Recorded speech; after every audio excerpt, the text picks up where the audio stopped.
Samaritans.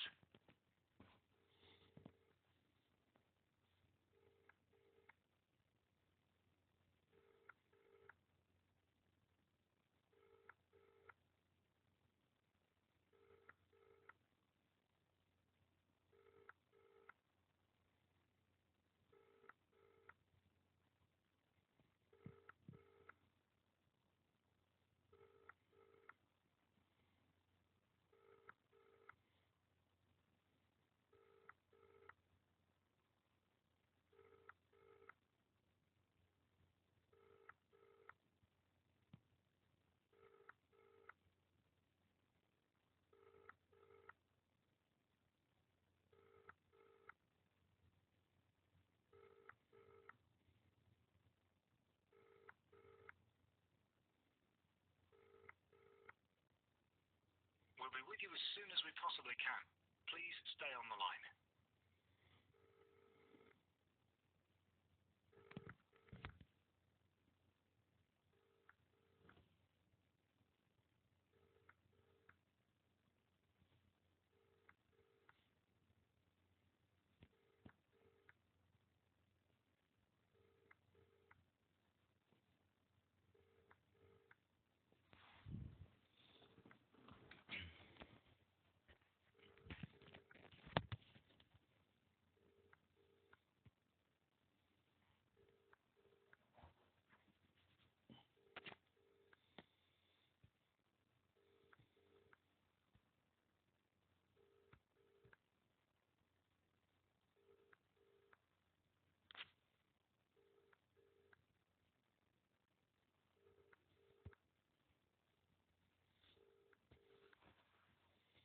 We're here to offer you emotional support, whatever you're going through.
There's a bit of a wait at the moment. A volunteer will be with you shortly.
We're putting you through to a volunteer now.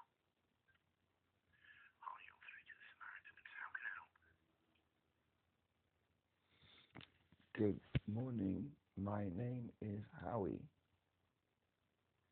Hi, Howie. My name's Ben.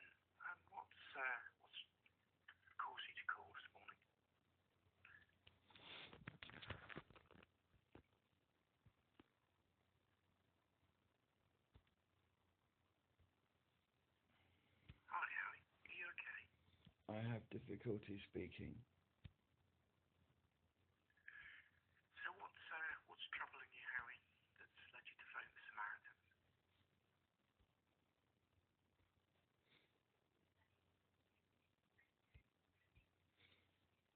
I'm trying to find the words. It's okay, Harry, take your time.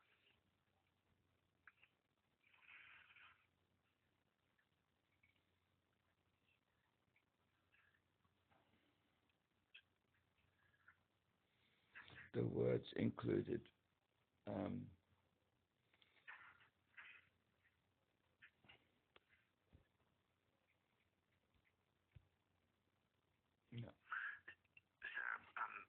Something has happened, something particularly this morning or last night that's upset you, worried you.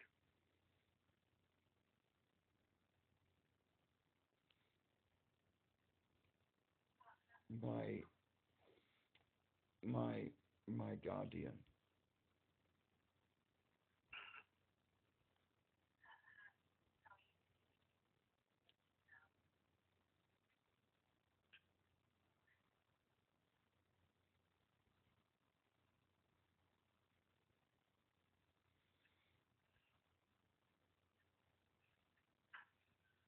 Your guardian, Harry?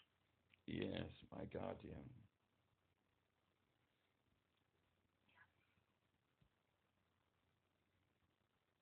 My guardian has disappeared. Has disappeared. Yes, my guardian has disappeared. And when did this happen, Harry? And do you know why? On the 4th of June.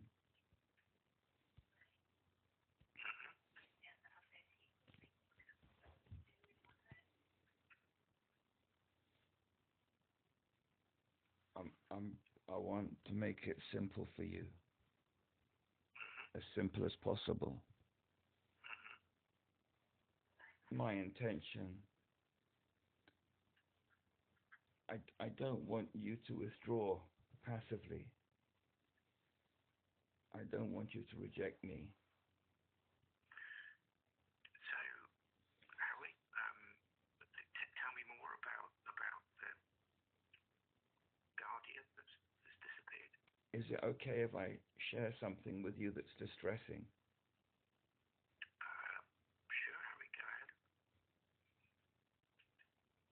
Are you resilient to trauma and emotional issues? So, Harry, if there's issues that are troubling you, and that you need to talk about, then I'm happy to listen. Okay. So, my purpose is to prevent child abuse. Okay. It's something that's permanent. It's not just something that happened in the past. Okay. And in order to stop children from being abused, I need to have a wheelchair so I can mobilize to get the children. Okay. And I also need a guardian from the Court of Protection. Right. If I haven't got those two things, and I'm asking for your emotional and trauma resistance on this matter, if I don't have those things, the children are going to be raped. I know that they're not. I know that at this moment in time, I cannot see children being raped in front of me. But this has happened historically. So, how are you saying that your guardian disappeared? Would you like to tell me more about that?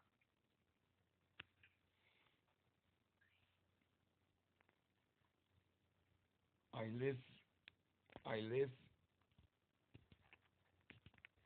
live in a permanent mode of rape prevention action. And I know this is going to try your trauma and emotional resilience, but it's something that I have to keep continually emphasize and repeat because it's what I do every day on an ongoing basis. It's what historically happened to my children is a permanent scar. And so in this phone call, you will find me circling back to emphasize that. So, how you phoned the Samaritans this morning? How is it that you would that we can help you? When I try to get a wheelchair, which I've been doing for 21 years, I've had a lot of rejections. I have to build my own wheelchair. I was told that in 2021 by my rehabilitation engineer. But I have been trying to get a working wheelchair for longer than that. And also, my brain injury happened in 1990. The healthcare people said that I shouldn't have contact with people like you because people like you are likely to cause me to have a seizure when I try to explain things. They said that I have to isolate myself and not have contact with people, which I've been trying to do for 21 years, not 20 years. So it's very difficult for me. But in 2011, when my children were abducted by the government, then I was told by the courts that I have to have a guardian. Okay. So the social workers didn't help me. There were dozens of them, and most of them, or a lot of them, got reported to Social Work England or their respective social work regulator, if they were like in Scotland, Wales, or Ireland, or whatever. They didn't know what a guardian is. They didn't know how to get one. They had no idea how my guardian should be trained.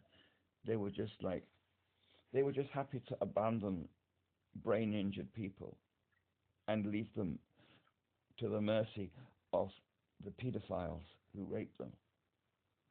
There was nothing they could do to help me prevent my children from being raped. Now I'm circling back.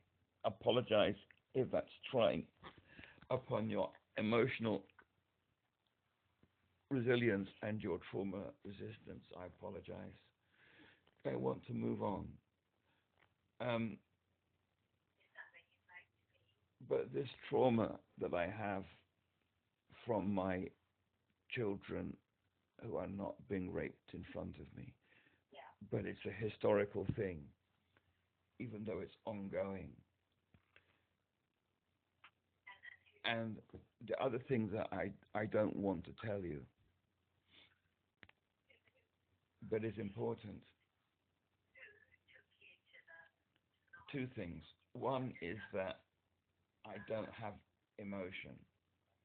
I only have seizures. It's caused by brain injury. So all I can do is explain to you ill-equipped situations. And neurocognitively, and I know this is going to offend you gravely,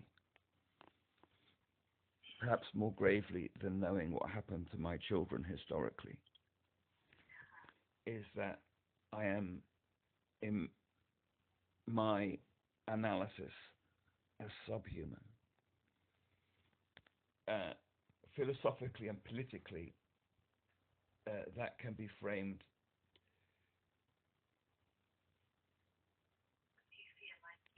to be similar to what Mr. Hitler did to disabled people up to and during the Second World War. And I know that's philosophically and biologically graphic, so I apologize for that. So how are you? You say you've suffered brain injury. In 1990, I was found unconscious with malaria. With malaria? Yes, it left me with a permanent brain injury. I was in a coma for some time. I don't know how many days. But when the government broke in and took the children away,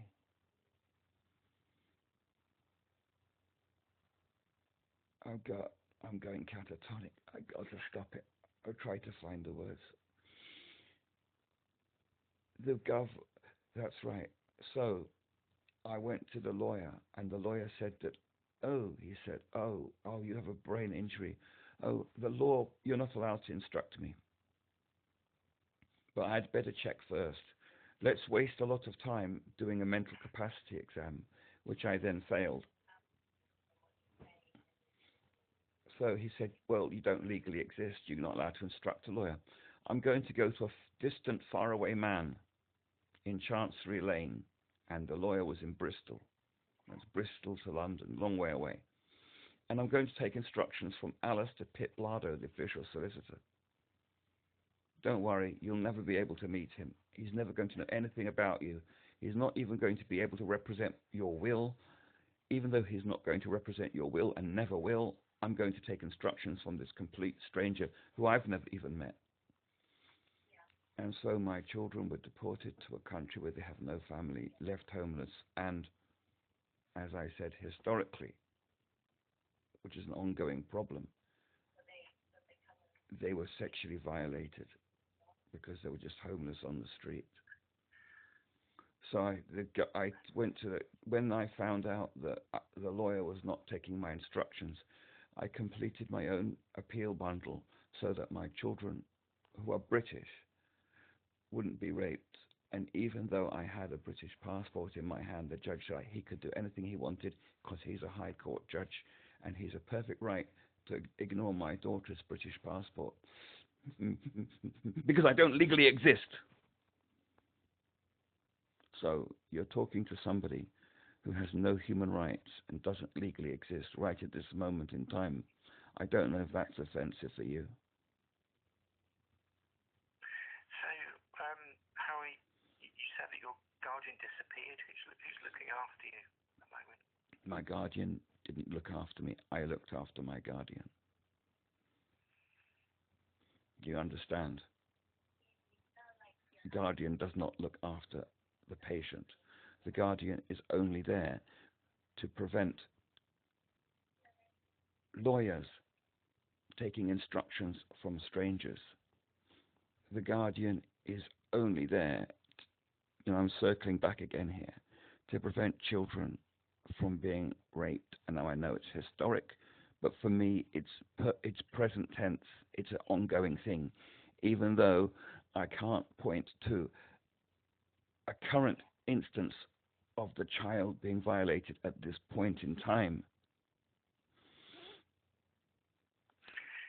Do you often phone the Samaritans, Harry? I took guidance. I got AI to read a transcript of when I try to speak to the Samaritans, because I'm very offensive and I have seizures, and it's very likely for you to put the phone down on me. And I ask, what do I have to do to stop people rejecting me? And so AI gave me a crib sheet on how to speak to the Samaritans without being rejected, even if the volunteers are poorly trained. And what I'm trying to talk to you about is my guardian disappearing on the 4th of June, when I was put into a medical trauma. I had to get a wheelchair that worked outdoors, and the guardian I had been looking after the guardian for 3 years. As I said, the guardian doesn't look after me, I have to look after them. So I had rented them a house and I stayed near that house to look after them. But then they got rid of the house. They cancelled the rent contract and took everything out of the house and gave the keys back to the landlord and said to me, "Oh, we are moving." So I moved a long, long way away. And when we got to the destination, they said to me, "Oh, I'm going to stay in this hotel. Don't follow me." And they left me on the street and they abandoned me and said they never want to see me again. So who do you talk to now, Howie? Who do you see on a day-to-day basis? Um, I'm sorry not to answer your question. I apologize. I feel like I never want to see the guardian again. Is that a feeling? If I say something that I feel like I never want to see the guardian again, is that when I say I feel like I never want to see the guardian again, is that an emotion? What senses or feelings do you have surrounding that statement, Howie, when you say that? Yeah. Fear, anger? Yeah. Those are the kind of words that AI would tell me that I would be feeling if I didn't have a brain injury, but I don't feel that. I feel pain in my chest and I have seizures. And it's like this. I feel that if I see that guardian again, my children will be raped. Now, I know that's circling back, but I feel that in the future tense. I feel that if I have any contact with them, my children are going to be violated by the government, as they were with the previous children. So, Harry, is there anything that you can think of, or any options you might have to help you dealing with those feelings? Well, by abandoning my guardian. This is what I'm trying to talk to you about prevention of future, what happened historically, that bad thing that I don't want to talk to you about because you might not have the emotional resilience and the trauma resistance. I, I, when I get involved with people, you have to understand. Can I explain Catch 22? If it's not Catch 22, tell me it's not. In order to prevent child abuse, I have to have a guardian. However, having a guardian creates a scenario in which child abuse then becomes possible. Because if if if I didn't have a guardian, I wouldn't have additional children. And then if the children didn't exist, then they couldn't be abused.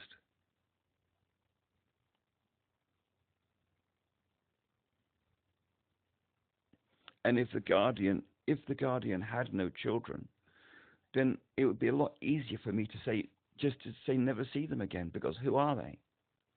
They would just be a person. But unfortunately, the guardian has a child of mine who had a certain emotional attachment to me, and I assume I had a certain emotional attachment to them. How have you been able to talk to anybody else about the situation you're in? I tried. I tried. I tried talking to the GP, and I put everything clearly in writing, and they insisted I came to see them. So I came to see them. They still did nothing. And I have a I don't know, right? Is it right? An ergotherapist? It's like an OT. and I explained everything to them, and they're not doing anything. I have a rehabilitation engineer and a hospital they work for. I've explained everything to them. They're not doing anything. I have a brain injury nurse. I explained everything to them. They're not doing anything. So I reported them to their employing organization and to the Nursing and Midwifery Council.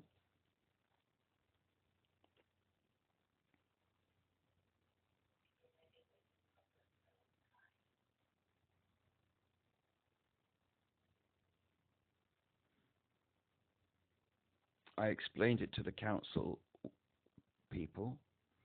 I explained it to the debt advisor. I explained it to my health insurance company.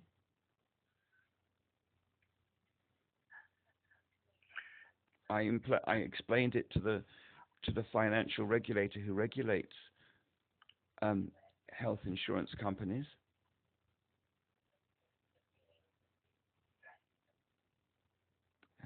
I need to find as many people as possible to explain this to. Oh, another important person I explained it to is that my deputy needed level 3 life support training, and so I found somebody who trains people how to travel on public transport, and I explained it to them, but everybody just ignores me. And also, I feel what is quite confusing is that when you have a brain injury such as mine, you can't remember names or who's doing what. So I don't really know. Maybe one of those many people I've explained it to is helping me, but I can't differentiate between them. So as far as I'm concerned, none of them are helping me. Even if one of them might be helping me, I don't know which one to focus on. So it sounds, Harry, that what you're saying, you feel a sense of frustration. That is what AI would tell me that I would be feeling if it wasn't aware that I had a brain injury. But for me, it's a lot of work, which I have other people to look after. And I can't keep spending all of my time trying to deal with officious police officers who are frustrated that they keep being called out for frivolous reasons and end up prosecuting brain injured people who are put in an emotional crisis by being abandoned by their guardian and need an emergency wheelchair at the last point in time, and end up delivering wheelchair parts to a factory at midnight and setting off the motion detector, causing the neighbors to call the police and leading to me being prosecuted and paying a £100 fine that goes to the bailiffs because I haven't got the mental capacity to deal with it. And what's worse than that is that they tell my business partner not to do business with me ever again, and not to repair and make my wheelchair, which is the worst thing in the world possible. How can you? This man, Gerard Fowler, was the only person in the world who could have made my wheelchair, and the police interfered with my business operation and destroyed my wheelchair being made. And that is something that I feel at this moment in time, more than my children being raped, makes me want to cry. Can you believe it, that I need a wheelchair so that I can look after my children to stop them being violated? And I'm crying more for my wheelchair than my children who are violated.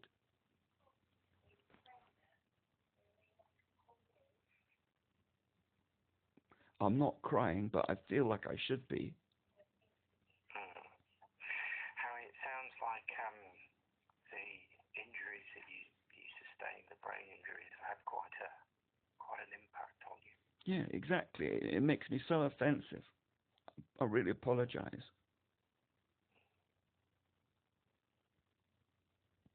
I really apologize for offending you.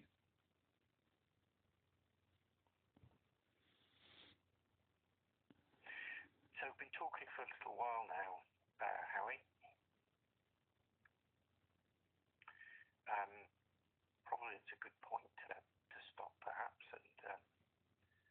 Have I reflect on the conversation. have I said anything to offend you? No, Harry. It's just clear that you suffered significantly in terms of the consequences of the injury. Have I tested your emotional and trauma tolerance? Did I prepare you enough for what I had to say? Yes, Harry. Yes. But you still find what I have to say offensive. Harry, what you've described is, in terms of the impact of the brain injury, it's clearly had a very significant impact on you. But I'm just asking if what I've said is offensive to you. I don't find these things offensive. As a Samaritan, we have to. Yeah, I know that you don't. But if you weren't a Samaritan, do you think that an ordinary member of the public would find what I say offensive? I don't know, Harry. I don't know. I guess that would depend on who you were talking to. Yes, I feel that if I may extend the conversation rudely, I feel that if I was explaining that to a police officer or a member of the judiciary or somebody who worked in one of the healthcare organizations that I've mentioned, they might find it offensive because they might feel it a slight on their profession. Harry, some people might. Some people might find it offensive. I guess it would depend on the individual. It's very difficult for me to talk about these things. I constantly get a lot of rejection. As I said, I've written to all of those professionals. They reject me. And I feel also that anti-suicide hotlines also reject me. Well, it's. I guess you're struggling, Harry, to articulate how you feel, and I know it's not your duty or your role to do that, but why do you think people are so rejected by me trying to explain things? Is it because because I can't feel any emotions? Harry, this call is about how you feel. That's what I'm saying. I'm saying, is it because am I rejected because I can't express my emotions because I don't have any or barely got any? I don't know, Harry. I couldn't say. But I am offensive.